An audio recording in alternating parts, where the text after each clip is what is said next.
Revolutionary Strategy. Marxism and the Challenge of Left Unity. By Macnair. Chapter 5. Communist Strategy and the Party Form. In Chapter 4 we saw that defeatism was intimately linked to Lenin's struggle, from 1914 on, to force a split in the Second International.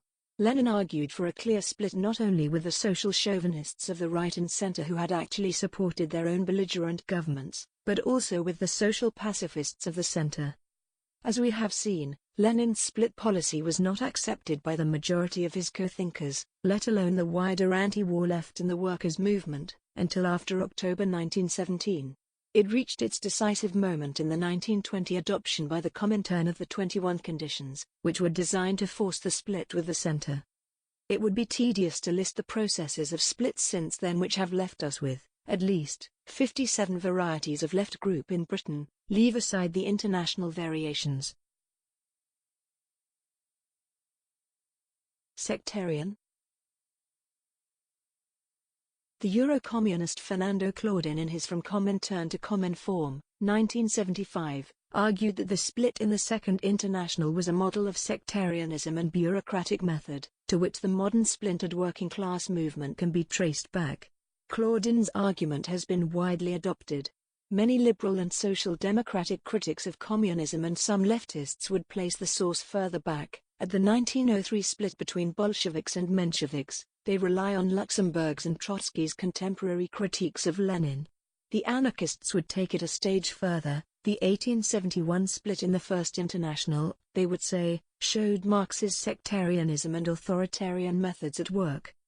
The seductive quality of these arguments consists in two facts. First, 1871, 1903 and the split consummated in 1921 have commonly been used as arguments by bureaucratic and sectarian splitters. Second, in all three cases the arguments are fundamentally false but contain a partial truth. In 1871 a split which was really about political strategy was confusingly presented as a split about Bakunin's secret dictatorial conspiracy, but Bakunin's secret dictatorial conspiracy was real. Bakunin's hypocrisy, and his very confused ideas, obscure the fact that he and his followers identified a real problem about the forms of authority in the workers' movement. Luxemburg's and Trotsky's critiques of Lenin would have been perfectly legitimate if the 1903 split in the Russian Social Democratic Labour Party had been about implementing a top-down, conspiratorial party model, but, as Lenin pointed out in his 1904 response to Luxemburg, it was not.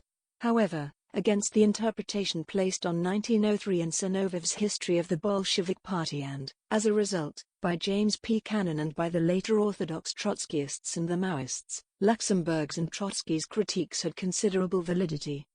The split in the Second International was justified, but the reasoning given for it at the time was at least partly unsound, and this unsound reasoning has indeed promoted the division of the left into microgroups. Splitting as a strategy. Lenin's original argument for a split with the social chauvinist leaders was quite simply that they had betrayed the decisions of the International and the interests of the working class and were scabs. The explanation he gave was that. Quotations by Lenin. This collapse has been mainly caused by the actual prevalence in it of petty bourgeois opportunism, the bourgeois nature and the danger of which have long been indicated by the finest representatives of the revolutionary proletariat of all countries. Next quotation. The so-called center of the German and other social democratic parties has in actual fact faint-heartedly capitulated to the opportunists. It must be the task of the future International resolutely and irrevocably to rid itself of this bourgeois trend in socialism. End of quotations by Lenin. The Lenin-Zinoviev 1915 pamphlet Socialism and War goes on to argue for the split on a class basis. Class unity and class independence requires separation from the right. Quotation from the pamphlet. In the past epoch, before the war, Although opportunism was often regarded as a deviationist, extremist part of the Social Democratic Party, it was nevertheless regarded as a legitimate part. The war has shown that this cannot be so in future. Opportunism has matured, is now playing to the full its role as emissary of the bourgeois in the working class movement. Unity with the opportunists has become sheer hypocrisy, an example of which we see in the German Social Democratic Party. On all important occasions, for example, the voting on August 4, the opportunists come forward with an ultimatum, which they carry out with the aid of their numerous connections with the bourgeoisie, of their majority on the executives of the trade unions, etc. Unity with the opportunists actually means today subordinating the working class to its national bourgeoisie, alliance with it for the purpose of oppressing other nations and of fighting for great power privileges. It means splitting the revolutionary proletariat in all countries. Hard as the struggle may be, in individual cases, against the opportunists who predominate in many organizations, peculiar as the process of purging the workers' parties of opportunists may be in individual countries, this process is inevitable and fruitful. Reformist socialism is dying. Regenerated socialism will be revolutionary, uncompromising and insurrectionary, to use the apt expression of the French socialist, Paul Gaulle. End of quotation from the Lenin-Sanov of 1915 pamphlet Socialism and War. In Socialism and War, and more fully in Imperialism, the highest stage of capitalism, the class argument is extended to connect opportunism to imperialism and the ability to buy off a section of the working class. Quotation by Lenin. Opportunism and social chauvinism have the same economic basis, the interests of a tiny stratum of privileged workers and of the petty bourgeoisie who are defending their privileged position, their right to crumbs of the profits their national bourgeoisie obtain from robbing other nations, from the advantages of their position as the ruling nation, etc. End of quotation by Lenin. This argument seeks a strategic split in two senses. On the one hand, the strategy of the regenerated movement is to be revolutionary and not reformist. On the other, it is a strategic break from the Second International's strategy of unity, discussed in Chapter 1. It is, indeed, the exact opposite. By splitting from the right, the left, which represents the working class, is to purge the workers' parties of opportunists, to purify itself and regenerate socialism as revolutionary. Splitting becomes in itself a strategy to purify the movement. False. These arguments are fundamentally false but contain true elements. To begin at the theoretical level, the theory of the imperialist labor aristocracy is false. In the first place, workers' level of class consciousness does not map inversely onto their relative material advantages. To take a single British example out of many possible ones, in the late 19th century skilled miners and railway workers were on the right wing of the movement, by the early 20th they were on its left.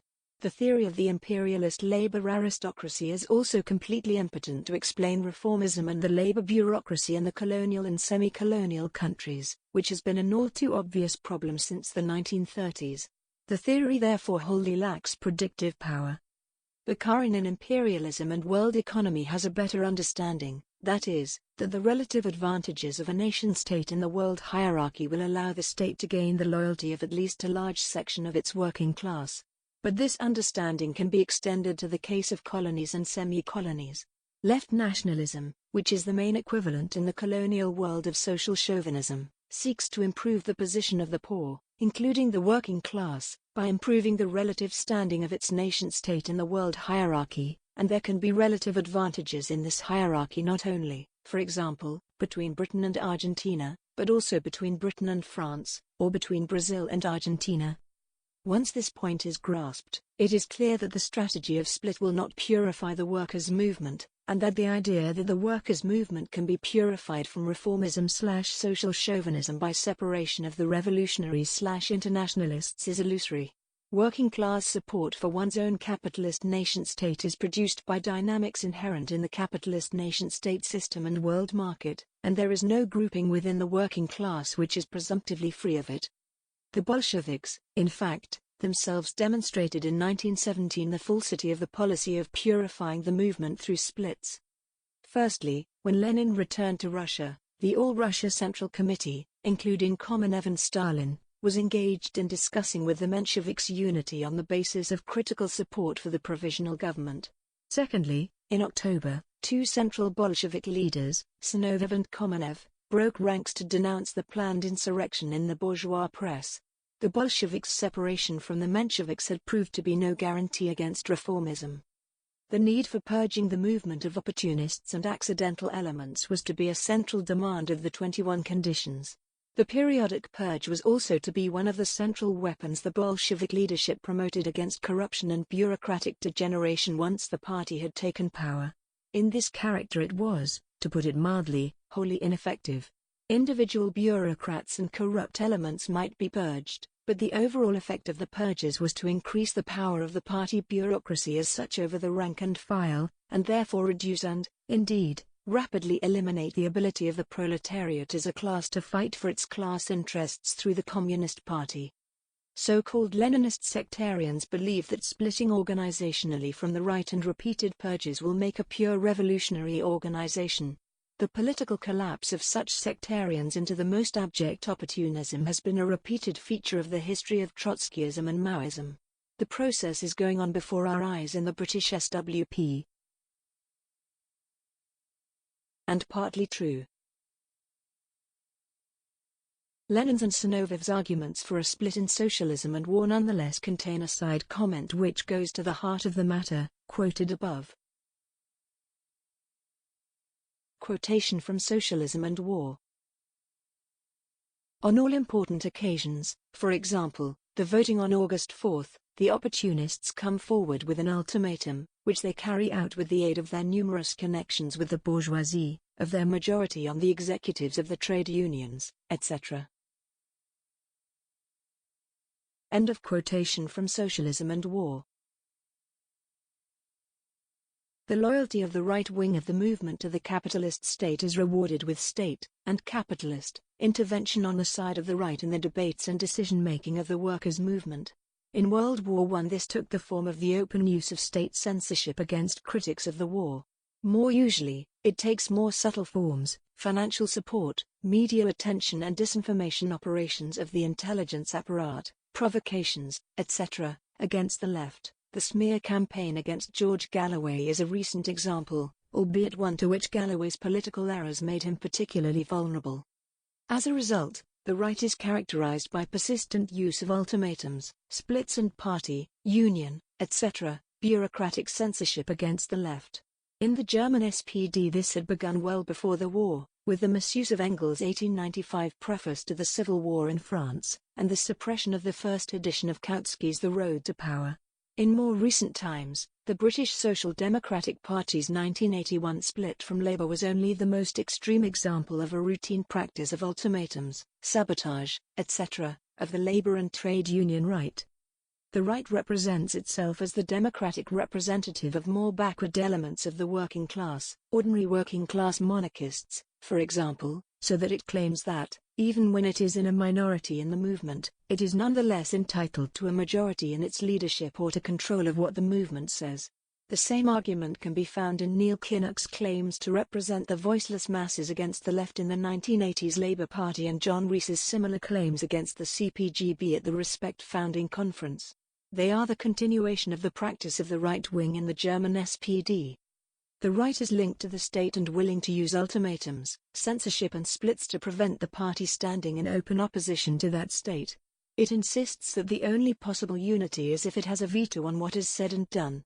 The unity of the workers' movement on the right's terms is necessarily subordination of the interests of the working class to those of the state.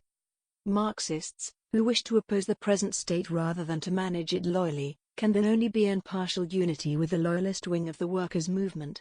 We can block with them on particular issues. We can and will take membership in parties and organizations they control, and violate their constitutional rules and discipline, in order to fight their politics. But we have to organize ourselves independently of them. That means that we need our own press, finances, leadership committees, conferences, branches and other organizations. It does not matter whether these are formally within parties which the right controls, formally outside them, or part inside and part outside. This is tactics. The problem is not to purify the movement, which is illusory, but to fight the politics of class collaborationism. In the concrete conditions of 1914-21, fighting class collaborationism did indeed mean an organizational split with most of the center as well as with the right. After the split, the center promptly proved the point. Parts of the center regrouped in what the communists satirically called the 2.5 International. By 1923 this had reunified with the Second International. It proved to be unable to fight the right in the International, and, indeed, collapsed into its politics. Fetishizing unity at all costs had proved, as Marx and Engels warned in 1875, to negate the ability to fight for working-class political independence. A party of a new type. The course of events in 1917-21 overlaid upon the original ground for a split, purifying the class movement, a new ground, the idea of a party of a new type, that is, a party in the image of the Bolsheviks. This idea was codified in the 1922 Congress Theses on the role of the Communist Party in the Proletarian Revolution and in the 1921 Third Congress Theses, the organizational structure of the Communist parties, the methods and content of their work. There are three critical elements in the new organizational concept. The first is that the party is to be a party of the vanguard, the advanced minority of the working class. It is not to lay claim to being directly the party of the mass of the working class, unlike, for example, the British Labour Party. The second, related, point is that it is to be an activist party, a party which organizes the political work of its members. The 1921 Theses contain, in this respect, some valuable pragmatic advice about the practical means of organizing and building a party. The third is that it is to be strictly centralized. There is to be no question of broad autonomy of branches, fractions, etc. Everything is to be under the control of the Central Committee.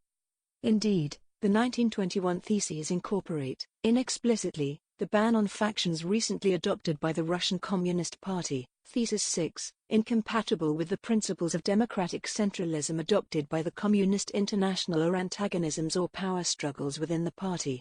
They give individual delegates of the Central Committee the right to veto local decisions. Thesis 48, the representatives and delegates of the central leadership are entitled to attend all meetings and sessions with a consultative voice and the right of veto.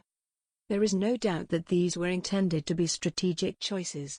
They are grounded on the one hand by the positive balance sheet of the Russian Bolshevik Party, which by 1920-21 was clearly winning the civil war, on the other hand by the defeats suffered by the left in the German Revolution of 1918-19, by the Hungarian Revolution of 1919, and by the Italian revolutionary movement of autumn 1920, which the Comintern leadership attributed to the lack of a party of a Bolshevik type.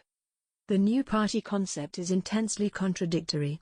On the one hand, it is a genuine advance in the theorization of actual membership-based political parties. Membership-based political parties, as opposed to loose coalition political trends, were an innovation of the later 19th century, and when Marx and Engels said that the communists do not form a separate party opposed to the other parties of the working class, Communist Manifesto, and made similar statements about parties, it was this sort of broad unorganized trend that they meant. The Second International had built membership-based parties, but had not theorized what they were. In this aspect anti-Leninism is characterized by simple political unrealism and ends in practice either in total inability to organize, or in reproducing the worst aspects of so-called Leninism. On the other hand, it is also a theorization of what the Bolsheviks had done to their party in 1918-21, both in militarizing it and in setting it up as a minority dictatorship, a state authority against the working class. In this aspect the new party concept, or, as it came to be called after Lenin's death, Leninism, was a theory of the dictatorship of the bureaucracy, and one which was to animate endless bureaucratic sects. This contradiction can be seen present in each of the three strands of the new party concept: the vanguard party, the party of activists, and strict centralism. The vanguard party. That a party is only part of the society is logically necessary. That the organized membership of a political party, however large, is a minority, is a simple fact about political parties in capitalist society, even very large ones like the Labour Party, etc. That in the case of a workers' party this minority is in some sense the vanguard is an idea which cannot be abandoned without abandoning the idea that the party should promote its distinct political program. If we are not more advanced in the sense of having a better understanding of the strategic line of march than non-members, then our organizing is a waste of time and money and is a fraud, and this is as true of the Labour Party, etc., as it is of left groups.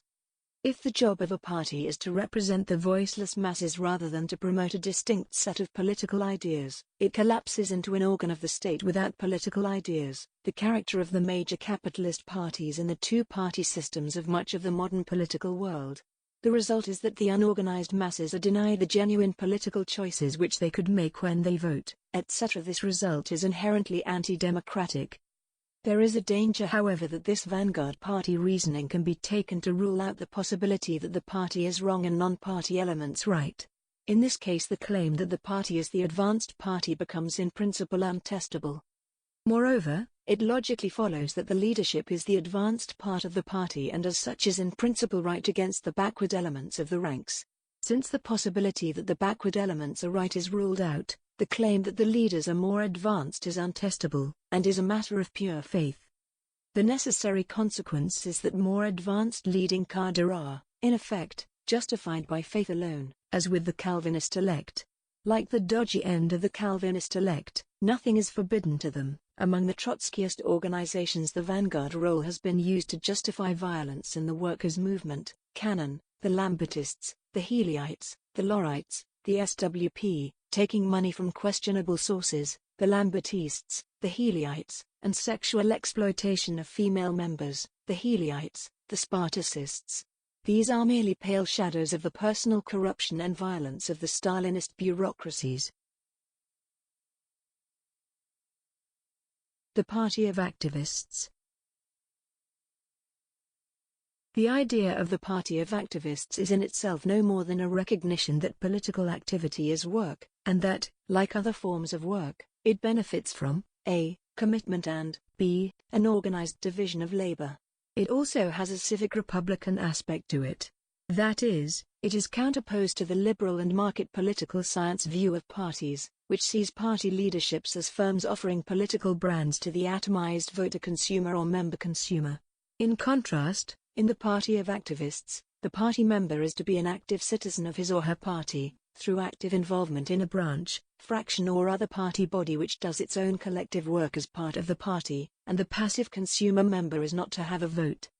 Though the Comintern texts address directly only the shortcomings of the social democracy, in this aspect they have grasped a fundamental feature of the capitalist political order in parliamentary regimes, i.e., that what is given with one hand through universal suffrage is taken away with another through the constitution of the party system. It is also taken away by monarchism/presidentialism, judicial review, militarized police, mercenary armies, etc., but these are long stops relative to the immediate role of the capitalist party system in disenfranchising the masses. The other, negative, side of the Party of Activists idea is given by its combination with the actuality of the revolution, the idea that the trouble with the Second International was its passive propagandism, and that the tasks of the workers' movement have gone beyond propaganda, etc., to agitation intended to lead to the immediate struggle for power.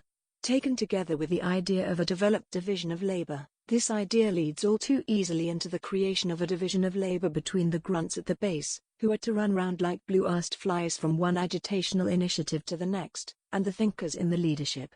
Self-education of the militants at the base and long-term propaganda work for ideas that are not currently agitational is damned as propagandism. The fetishism of the actuality of the revolution and short-term agitation as opposed to propagandism can also have a negative effect on the necessarily patient, and long-term, organizing work of communist involvement in building trade unions, cooperatives, and so on. Strikes and similar mass struggles may produce a burst of activity of the organization as a whole, but outside these times, communist militants in trade unions and so on are left to get on with it. The usual result is that they become merely trade unionists, etc., who happen to hold party cards. The paradoxical effect is to reinstate the liberal market bourgeois party form. The members, though active, are active in doing what the leaders tell them, and cease to be really active citizens of their party. The leaders become a firm selling a brand. Socialist Workers' Party, Workers' Power, Alliance for Workers' Liberty. Dissent, especially dissent about fundamentals, becomes the enemy of activism, and the activists themselves resent the dissenters who are stopping them getting on with the job. In this framework, serious disagreement inevitably leads to a split. Centralism. Centralism has two senses. The first is the absence of legal constitutional rights of the states or organizations' components, cantons, provinces, branches, etc., to sovereignty in their patch. I stress legal constitutional rights, first because in their absence the centre may still not practically be able to enforce its will in the localities. See, for example, the SWP's difficulty in turning its local branches round respect. Second, because in the absence of legal constitutional rights of the components we do not have federalism. England before the rise of mass suffrage was deeply politically committed to the autonomy of local government, but that did not make this country federal. Having federalism thus implies having a constitutional court to decide whether the centre has invaded the components' rights. Federalism is, in other words, a form of dictatorship of the lawyers. That is why the U.S. capitalist class at the time of the creation of the U.S. Constitution preferred federalism to democratic republicanism. In this sense, the Comintern's centralism was right. Federalism, even in the dictatorship of the lawyers' sense, may, of course, be a step forward in relation to what actually exists. Thus, for example, Marx and Engels argued that a federation of the British Isles would be preferable to the existing UK unionism. The second sense of centralism is the sense Engels points to in his critique of the Erfurt programme. He denounces the French form of the state as the empire established in 1799 without the emperor, the existence of a centralized, hierarchical, bureaucratic apparatus in which local officials are appointed from and responsible to the centre, rather than locally elected. It was this Bonapartist sort of centralism which the Bolsheviks created in their party in 1918-21 and exported in the 1921 Theses. The Bolsheviks in 1921 represented this centralism as the historic character of their faction party since 1903. This representation was codified in Zinovev's 1924 History of the Bolshevik Party, but it was an unambiguous falsification of their history. Trotsky wrote in 1931 that Quotation by Trotsky. Whoever is acquainted with the history of the Bolshevik Party knows what a broad autonomy the local organizations always enjoyed. They issued their own papers, in which they openly and sharply, whenever they found it necessary, criticized the actions of the Central Committee. Had the Central Committee, in the case of principal differences, attempted to disperse the local organizations, before the party had had an opportunity to express itself, such a Central Committee would have made itself impossible.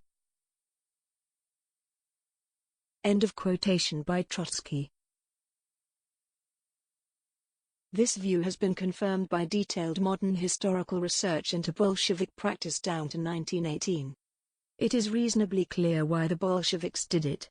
They thought it was a necessity of civil war.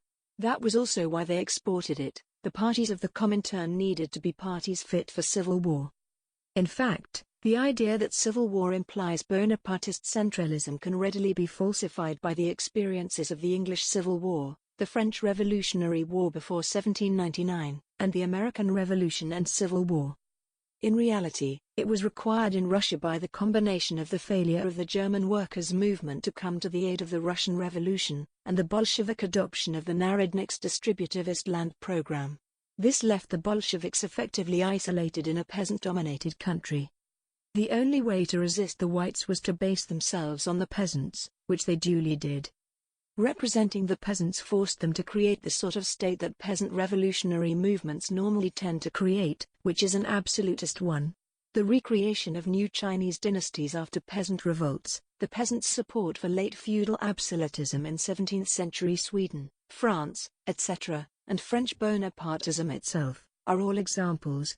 The Bolsheviks built up a Bonapartist state round the party, and to do so, they had to change the party into the empire without the emperor. It is unsurprising to find that the fate of parties of this type is to be unable to be a political instrument of the working class. In peasant-dominated countries, they can take power, but create only a road back to capitalism by a long and bloody detour. Russia itself, Yugoslavia, China, Albania, Vietnam, in fully capitalist countries, they can have one of three fates.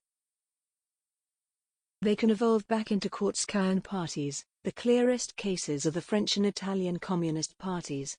Such parties officially prohibit factions, but have them de facto, and are officially Bonapartist centralist, but in practice allow a lot of leeway to the branches and fractions. They can actually be useful for the workers' movement and the development of class consciousness even if they have coalitionist politics which they cannot carry into practice, all of them between the 1950s and the 1970s, and even if they are small, like the old CPGB. They can turn into small bureaucratic centralist sects, most of the Trotskyist and Maoist groups and some official communist ones. Or they can collapse altogether. Adopting and exporting Bonapartist centralism was just plain wrong. When it was completed by the 1921 ban on factions, it left no legal means by which the working class could get its party back, as became apparent in the fate of the oppositions of the 1920s. It tended to emphasize the negative rather than the positive sides of the vanguard party and the party of activists. What sort of party? At present the mass workers' parties wherever they exist are so dominated by the class collaborationist, coalitionist right as to be little more than left capitalist parties. The larger small parties of the left, the surviving official CPs, Raifon das Eine Kommuniste, Die Link, are also dominated by the coalitionist policy. To their left is a wilderness of bureaucratic centralist sects. The working class urgently needs new political parties, and a new international, which stand for the working class pursuing its independent interests. What sort of party? It is impossible to get out of where we are now without being willing to read the texts and the lessons of the early Comintern, but to do so critically. To accept the Comintern texts at face value produces bureaucratic centralism and splitism.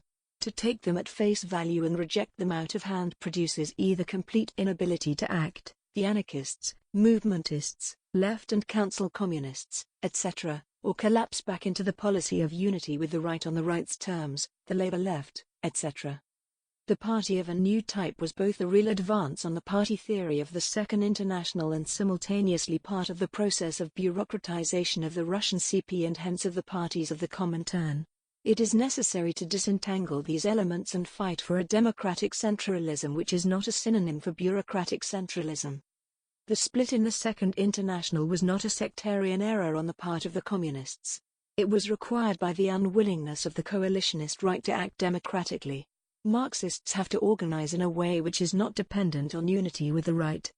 We have to accept that the split in the Second International will not be reversed, unless Marxists altogether abandon our politics and accept the corrupt world of Blairism, etc. But splitting does not purge the movement of opportunism. It is a defensive necessity, not a means of offense. The way to fight opportunism is not to seek purity by separation or fear contamination with the touch of pitch. That road leads only to organizational sectarianism, coupled with political collapse into opportunism.